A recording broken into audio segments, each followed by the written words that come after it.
July August আন্দোলনে আমরা সবাই লড়াই করেছি। তার আগের 15.5 বছর শেখ হাসিনার ফ্যাসিজমকে এই দেশের মাটি থেকে সরিয়ে দেওয়ার জন্য আমরা সবাই লড়াই করেছি। এই সরকার সফল হবে, এই সরকারকে সফল হইতে হবে। তারা যদি সফল না হইতে চায় তাদেরকে বাইন্দা আমরা সফল হইতে বাধ্য করব।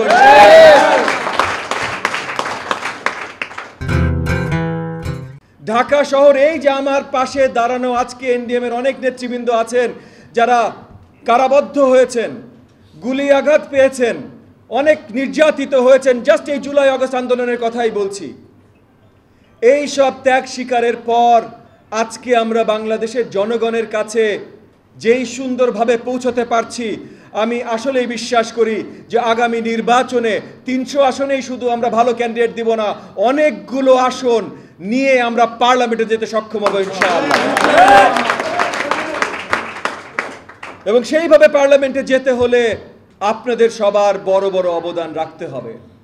ঢাকা মেট্রোতে যতগুলো বড় বড় সিট আছে, যতগুলো পার্লামেন্টারি সিট আছে, সব জায়গায় আমাদের বড় ইম্প্যাক্ট ফেলতে হবে। কারণ ভুলে যাবেন না, বাংলাদেশের রাজনীতির বা নির্বাচনের ইতিহাসে ঢাকা শহর যে জিতেছে, পুরা বাংলাদেশের সরকার সে জিতেছে। তাই বিশাল গুরুদায়িত্ব আজকে যারা নেতৃবৃন্দ আছেন আপনাদের উপরে, যে ঢাকা শহরটা নির্বাচনের আগে সুন্দর সঠিকভাবে আমাদের গুছাতে হবে। কিছুদিন আগেই 10ই নভেম্বর আমরা শহীদ নূর হোসেন দিবস পালন করলাম, স্বৈরাচারের পতন দিবস বা স্বৈরাচারের বিরুদ্ধে আন্দোলনের দিবস। তার আগে 7ই নভেম্বর ছিল সিপাহী বিপ্লব দিবস, যার মাধ্যমে 75 সালে আমরা আবার নতুন একটা গণতান্ত্রিক যাত্রা শুরু করতে পারলাম। কারণ তার আগে বাকশাল করে গণতন্ত্র হরণ করা হয়েছিল। এই কথাটা তুললাম কারণ আমরা যখনই 70 দশকের ইতিহাস নিয়ে কথা বলবো, যখনই 71 আমাদের স্বাধীনতা, মহান স্বাধীনতা যুদ্ধের কথা বলবো, বা তারপরের যত গণ আন্দোলন হয়েছে যেটার কথাই বলবো, সেখানে কারা কি অবদান রেখেছেন এইটা মনে রাখাটা অত্যন্ত গুরুত্বপূর্ণ। কোনো নায়ককে ছোট করা যাবে না, এইটা যেমন সত্যি। নায়কের মতো অবদান যারা রেখেছে তাদেরকে ইতিহাসের পাতা থেকে দূরে রাখা যাবে না, এই বাস্তবতাটাও মানতে হবে। গতকাল আমাদের বন্ধু প্রতিম এক দলের একজন সিনিয়র নেতা একটা কথা বলেছেন শেখ মুজিবুর রহমানকে নিয়ে, তারপর উনি কথাটা ফিরেও নিয়েছেন। ঠিক আছে, আজকে নতুন এক উপদেষ্টা, গত কয়েকদিন আগে নতুন এক উপদেষ্টা তার উপদেষ্টার জায়গা নিয়েছেন, যিনি এখনো কথা বলে যাচ্ছেন যে 32 নম্বর, ধানমন্ডি 32 নম্বরকে তার প্রিভিয়াস গ্লোরিতে ফিরিয়ে নিয়ে যেতে হবে। শেখ মুজিবের ইতিহাসে কোনো দাগ রাখা যাবে না বা কোনো দাগ দেওয়া যাবে না। এগুলো অত্যন্ত মানে আমাদের একেবারেই প্রত্যাশিত কোনো কথাবার্তা এরকম এগুলা না। কারণ মেইন যে কারণটা, যে গত 15.5 বছর ইতিহাস যেইভাবে পতিত ফ্যাসিস্ট আওয়ামী সরকার ইতিহাস বিকৃতিকরণ করেছে, সেইখান থেকে এখন উঠে আসাটা অত্যন্ত গুরুত্বপূর্ণ।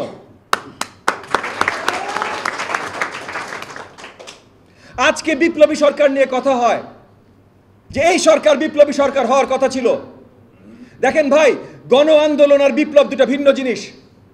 গণ আন্দোলনের মাধ্যমে আমরা নতুন সরকার পেয়েছি। বিপ্লবী সরকার তখনই হইতো যদি আমরা সবাই বন্দুক তুলে নিয়ে উল্টা দিকে গুলি করতাম। শুধু আমাদের 2000 ওরা মেরেছে তা হইতো না, আমরা ওদের 20,000 মারতাম। সেই যুদ্ধ হইতো, বিপ্লব হইতো, তারপর বন্দুক হাতে নিয়ে আমরা বঙ্গভবনে যাইতাম। সেইখানে যায় তখন বিপ্লবী সরকার হইতো। 1971 সালে বিপ্লবী সরকার হওয়ার কথা ছিল, কারণ 1971 সালে বন্দুক হাতে লাখো বাঙালি যুদ্ধ কইরা আমরা এই দেশ স্বাধীন করেছিলাম। আমাদের ছোট্ট দুঃখ বা বড় দুঃখ যেভাবে বলেন না কেন, 1971 সালে সেই দখল করার পর, দেশ আবার দখল করার পর যারা বন্দুক হাতে যুদ্ধ করেছিল তারা বিপ্লবী সরকার গঠন করে নাই। 70-এর নির্বাচনে যারা গেছিলেন তারা বিপ্লবী সরকার গঠন করেছিল। এবং শেখ মুজিবুর রহমান, যিনি যুদ্ধের সময় উপস্থিত ছিলেন না, উনি সরকার প্রধান হয়েছিলেন। এইখানে তার বিরোধিতা করার কিছু নাই, কারণ 70-এর নির্বাচন এবং তার আগের এবং পরের ডাকেই স্বাধীনতা যুদ্ধ হয়েছিল। কিন্তু যেটা মনে রাখতে হবে ভাই, স্বাধীনতা যুদ্ধ এই যুদ্ধে কার কার বড় অবদান ছিল?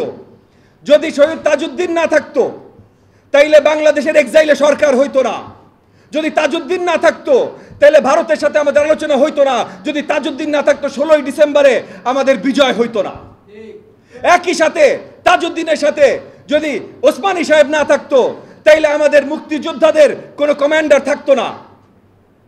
যদি 26শে মার্চ শহীদ জিয়াউর রহমান জাতির প্রতি ডাক না দিত মুক্তিযুদ্ধের, তাইলে 26শে মার্চ নতুন ভাবে মুক্তিযুদ্ধ শুরু হইতো না।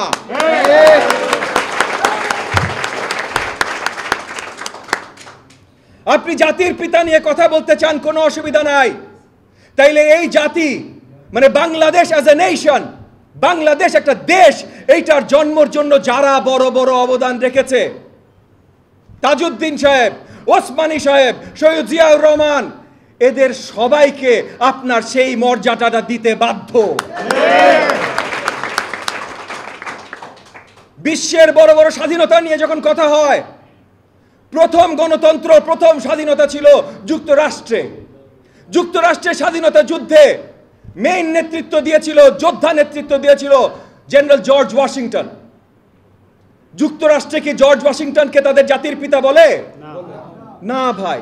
যারা সবাই মিলে বড় বড় অবদান রেখেছিল, সবাই মিলে ওই পুরো গোষ্ঠীকে জাতির পিতা একসাথে বলা হয়। জাতির পিতা বলা হয় না, বলা হয় ফাউন্ডিং ফাদার্স। এক না কিন্তু, প্লুরাল, ফাউন্ডিং ফাদার্স। আজকে সময় আসছে বাংলাদেশের ইতিহাসকে সঠিকভাবে জনগণের সামনে নিয়ে যাওয়া। বাংলাদেশের ফাউন্ডিং ফাদার্স কারা? শেখ মুজিবুর রহমান, তাজউদ্দিন, শহীদ জিয়াউর রহমান, এমএজি ওসমানী, এদের সবার নাম এক ডাকে আসার প্রয়োজন আছে। আমাদের বন্ধু প্রতিম দলের সিনিয়র নেতৃবৃন্দ, উনারা যখন এই কথাগুলো বলেন, আমি উনাদের প্রতি আহ্বান জানাবো, ভাই শেখ মুজিবুর রহমানের নাম ছোট করার জন্য আমি বলছি না। আপনারা যতখানি শেখ মুজিবুর রহমান নিয়ে পড়াশোনা করেছেন, হয়তো তার থেকে আমার পড়াশোনা অনেক বেশি আছে। আমার মাল্টিপল একাডেমিক পাবলিশ পেপার আছে শেখ মুজিবুর রহমান নিয়ে। আমি তাকে ছোট করার জন্য শুধু কথা বলছি না, আমি বলছি সঠিক যার যার অবদান আছে তাদের সবার নাম সঠিকভাবে নিতে হবে। শুধু একজনকে সালাম দিবেন, বাকি সবার নাম ইতিহাসের পাতা থেকে মুছা দিবেন, এইটা আর মানব না। বাংলাদেশের জাতির পিতা, আবারও বলছি, বাংলাদেশের জাতির পিতা কোনো একজন নির্দিষ্ট ব্যক্তি না। এই রাষ্ট্রকে প্রতিষ্ঠার জন্য মেহনতি মানুষ থেকে শুরু করে অসংখ্য রাজনৈতিক ব্যক্তিত্ব জীবন যৌবন উৎসর্গ করেছে। শেখ মুজিবকে আওয়ামী লীগ যেভাবে ব্র্যান্ডিং করেছে, আমরা সেটাকে মুছে দিয়ে মুক্তিযুদ্ধে কার কি অবদান সেটা সঠিকভাবে তুলে ধরতে চাই। তবে এইটাও বলে রাখি, আওয়ামী লীগের মুজিববাদের কোন স্থান এই দেশের মাটিতে আর থাকতে দিব না। অন্তর্বর্তীকালীন সরকার, এটা আমাদের সরকার। 5ই আগস্ট থেকে শুরু করে 8ই আগস্ট তারা শপথ নেওয়া পর্যন্ত তারা যেন শপথ নিতে পারেন, তারা যেন এই দেশের দায়িত্ব নেন, এইটার জন্য আমরা সবাই লড়াই করেছি। জুলাই আগস্ট আন্দোলনে আমরা সবাই লড়াই করেছি। তার আগের 15.5 বছর শেখ হাসিনার ফ্যাসিজমকে এই দেশের মাটি থেকে সরিয়ে দেবার জন্য আমরা সবাই লড়াই করেছি। এই সরকার সফল হবে, এই সরকারকে সফল হইতে হবে। তারা যদি সফল না হইতে চায়, তাদেরকে বাইন্দা আমরা সফল হইতে বাধ্য করব। তবে কিছু জিনিস মনে রাখা প্রয়োজন। গণতান্ত্রিক বিশ্বের কোথাও অনির্দিষ্টকালের জন্য কোনো সরকার হয় না। নির্বাচন হলে নির্দিষ্টকালের জন্য হয়, নির্বাচন ছাড়া যদি ইন্টারিম কেয়ারটেকার সরকার হয়, তারাও একটা নির্দিষ্ট সময়ের জন্যই হবার কথা। গণমাধ্যম সূত্রে আমরা অন্তর্বর্তীকালীন সরকারকে আইনি কাঠামোর মধ্যে বৈধতা প্রদানের জন্য রাষ্ট্রপতি কর্তৃক একটা অধ্যাদেশ জারির খবর শুনেছি। সেখানে সরকারের মেয়াদ নির্দিষ্ট না থাকা, সরকারের কর্মকাণ্ড নিয়ে কোনো আদালতে প্রশ্ন তোলা যাবে না বিষয়ক যে ধারাগুলো সংযোজিত হতে যাচ্ছে বলে শুনেছি, তা আসলে অত্যন্ত অপ্রয়োজনীয়।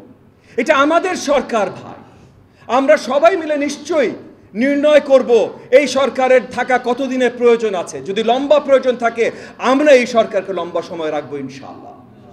এবং আমরা এই 18 কোটি জনগণ যদি এই সরকারের সাথে থাকি, তাহলে কেন আইনি প্রোটেকশন লাগবে এই সরকারের?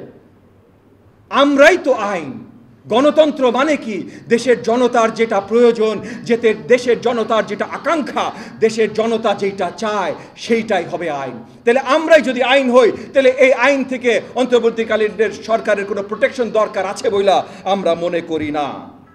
বর্তমান সরকার আমাদের সকলের সমর্থনে গঠিত একটি জনপ্রত্যাশার সরকার। এই সরকারের সব কর্মকাণ্ডকে পরবর্তী নির্বাচিত সংসদ এমনিতেই বৈধতা প্রদান করবে। আমরা বিশ্বাস রাখি নির্বাচিত সংসদে আমরা থাকব, এবং সেই বিশ্বাসের সাথে আপনাদের সামনে আজকে পরিষ্কার তুলে ধরছি যে আমরা যখন আসব তখন বৈধতা আমরা নিশ্চয়ই দেব ইনশাআল্লাহ। আর তাই বলছি, অধ্যাদেশ জারির মাধ্যমে আলাদা করে আইনি সুরক্ষা নেবার কোনো দরকার আছে বলে আমরা মনে করি না। আজকে এক পর্যায়ের পর আরেক পর্যায়ে নিত্য নতুন বিতর্ক তৈরি হচ্ছে। ফ্যাসিস্ট হাসিনার বিরুদ্ধে আন্দোলনে থাকা রাজনৈতিক দলগুলো এখনো নির্বাচনের প্রশ্নে একমত হতে পারছেন না। যতটা না একমত তারা নিজেরা হতে পারছেন না, আমরা মিডিয়ার ভাই বোনদের মাঝে দেখছি এটা নিয়ে প্রচার বা অপপ্রচার আরো বেশি হচ্ছে। তবে এক্ষেত্রে কিছু কিছু দল নিজেদের রাজনৈতিক এবং সাংগঠনিক স্বার্থ সময় ক্ষেপণের পক্ষে বলে আমরা মনে করছি। দেখেন, আমরা যখন কারোর সাথে কথা বলি নির্বাচন চাই, আমরা কি ভুল কিছু চাই ভাই? 15.5 বছর আওয়ামী ফ্যাসিস্ট সরকারের বিরুদ্ধে বাংলাদেশের জনগণ আমরা সবাই যখন আন্দোলন করেছি, প্রাইমারিলি কিসের জন্য আন্দোলন করেছি? আমাদের ভোটের অধিকারের জন্যই তো। যদি ভোটের অধিকার আমাদের থাকতো তাহলে 2014 সালে আওয়ামী লীগ সরকার থাকতো। আর যদি 2014 সালে আওয়ামী লীগ সরকার না থাকতো তাহলে গণহত্যা থেকে শুরু করে ব্যাংক লুট সবকিছু কেউ করতে পারতো। তাহলে আসল অধিকার তো ভাই ভোটের অধিকার। হ্যাঁ, নিশ্চয়ই আলোচনার প্রয়োজন আছে সঠিকভাবে এই ভোটের অধিকার ফিরিয়ে দেওয়ার জন্য কি কি সংস্কার দরকার। সেই সংস্কার ছাড়া তো আমরা নির্বাচন পাবো না ভাই। তাহলে সেই সংস্কারের দরকার আছে। কিন্তু নির্বাচন যারা বেশি পেছাতে চায়, আপনি একটার পর দ্বিতীয় প্রশ্ন যদি তাদেরকে যে করেন যে কেন নির্বাচন বেশি পেছাতে হবে, তারা আপনাকে বলবে একটা দলের কথা, যে এখন যদি নির্বাচন হয় ভোটে ওই দল জয়ী হবে, এইটা আমরা হইতে দিতে পারি না।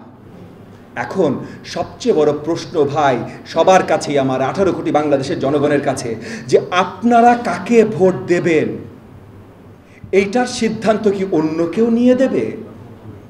অন্য কারোর বলার অধিকার আছে যে আমার পছন্দের লোককে ভোট দিলেই আমি তখন নির্বাচন দিব, তাছাড়া দিব না? আর এইটা যদি বলে তাহলে সেই সরকার বা সেই গোষ্ঠীর সাথে শেখ হাসিনার কি পার্থক্য আছে? কারণ শেখ হাসিনা তো এই কথাটাই বলতো, ভাই ভোট দিবা, কিন্তু কোথায় দিবা? নৌকায় দিবা। এখন আপনি যদি বলেন যে ওই মার্কায় দিবা না, কথার পার্থক্য তো বেশি থাকলো না ভাই। সো নির্বাচন দিতে হবে। কতদিনে নির্বাচন দিবে এটার একটা মাত্র আলোচনা হলো কতদিনে সুন্দর নির্বাচন দেয়া যেতে পারে। এবং এর আগে 90 সালে যখন একটা বিশাল আকারে সরকার পতন হয়েছিল, তখনও আমরা দেখেছি একটা কেয়ারটেকার সরকার এসে 3 মাসের ভিতরে নির্বাচন দিয়েছিল। 3 মাসের বেশি অলরেডি হয়ে গেছে। আমরা এখনো নির্বাচন তো অনেক পরের কথা, ঠিক আছে, আমরাও আশা করি 3 মাসে নির্বাচন হবে, কিন্তু নির্বাচনের রূপরেখা তো হবে। আপনি চিন্তা করেন, জীবনে যে কোনো একটা প্ল্যান করেন, নতুন ব্যবসা খুলবেন, প্রথমে যে আপনার নির্ণয় করতে হবে কতদিনে এইটার টাকা ফেরত আসা শুরু হবে, ব্রেক ইভেন হবে, কবে লাভ হবে, প্রথম দিনই হিসাব করতে হবে না? নাহলে ব্যবসা খুলবেন না। আপনার বাচ্চাকে একটা কোচিংয়ে পাঠাবেন, প্রথম দিন হিসাব করতে হবে এই কোচিংয়ে দিলে আমার বাচ্চা এতদিন পর পরীক্ষা, ওই পরীক্ষায় কি রেজাল্ট করতে পারে। তাহলে প্রথম দিনই একটা হিসাব করতে হয় না ভাই? অন্য সব কাজে যদি প্রথম দিন একটা হিসাব করে নামতে হয়, তাইলে আমরা অন্তর্বর্তীকালীন সরকারের কাছে 3 মাস হয়ে গেছে একটা রোড ম্যাপ চাচ্ছি। এটা কি অন্যায় কিছু চাচ্ছি ভাই? আমাদের সরকার, সামনে নির্বাচন, আমাদের রোড ম্যাপ আমরা চাচ্ছি। ভুলটা কোথায় কেউ একটু দেখাবেন প্লিজ। আর যদি কোনো ভুল না থাকে তাহলে এই রোড ম্যাপ নিয়ে এত সমালোচনা কেন? আমি এমনও শুনেছি আমাদের অনেক শ্রদ্ধেয়, অনেক সম্মানিত এবং আমাদের কাছের ব্যক্তিত্ব, উপদেষ্টা মণ্ডলীর এক একজন মেম্বার্স, ওনারা এমন কথা বলেছেন যে আপনারা নির্বাচন নিয়ে তাড়াহুড়া করবেন না, আপনারা আগে সংস্কার দেখেন। সংস্কার তো ভাই আমরা দেখব, আপনারা আমাদেরকে বলবেন কি করতে হবে, সামনে নির্বাচিত হয়ে ইনশাল্লাহ আমরাও সংস্কার করব। সংস্কারের তো শেষ নাই। শেষ আছে বলেন? কোনো শেষ নাই। সো এইখানে জাতীয় স্বার্থকে প্রাধান্য দিয়ে দ্রুততম সময়ের মধ্যে জাতীয় নির্বাচন দিতে ঐক্যবদ্ধভাবে কথা বলা এখন সময়ের দাবি বলে আমরা মনে করি। আমি শেষে একটা কথা বলবো, সরকারের উপদেষ্টাগণকে গণসংযোগ বাড়াতে হবে। শুধু সচিবালয়ে বসে মাঠ পর্যায়ের বাস্তবতা বোঝা যায় না। দেশের মানুষ দ্রুত গণতান্ত্রিক প্রক্রিয়ায় ফিরতে চায় এবং জনজীবনে স্বস্তি চায়। সো তারা যদি, আমাদের সম্মানিত উপদেষ্টা মণ্ডলী, তারা যদি পর্যায়ক্রমে বারবার সকল স্টেক হোল্ডার, রাজনৈতিক দল বলেন, গণমানুষ বলেন, ব্যবসায়ী সমাজ বলেন, শিক্ষক সমাজ বলেন, যাদের কথাই বলেন, যদি পর্যায়ক্রমে বারবার করে সবার সাথে বসা শুরু করে, তাহলে দেশের জনগণ আসলে কী চায় ওনারা আরও ভালোভাবে জানবেন। দেশের জনগণের সহযোগিতা ওনারা আরও সুন্দরভাবে পাবেন এবং আমি বিশ্বাস রাখি খুব শীঘ্রই সুন্দর একটা নির্বাচন বাংলাদেশের জনগণকে ওনারা উপহার দেবেন এবং সেই নির্বাচনে বিশাল সংখ্যক সিট পেয়ে সরকারে আসবে এনডিএম, ইনশাআল্লাহ। জয় বাংলাদেশ।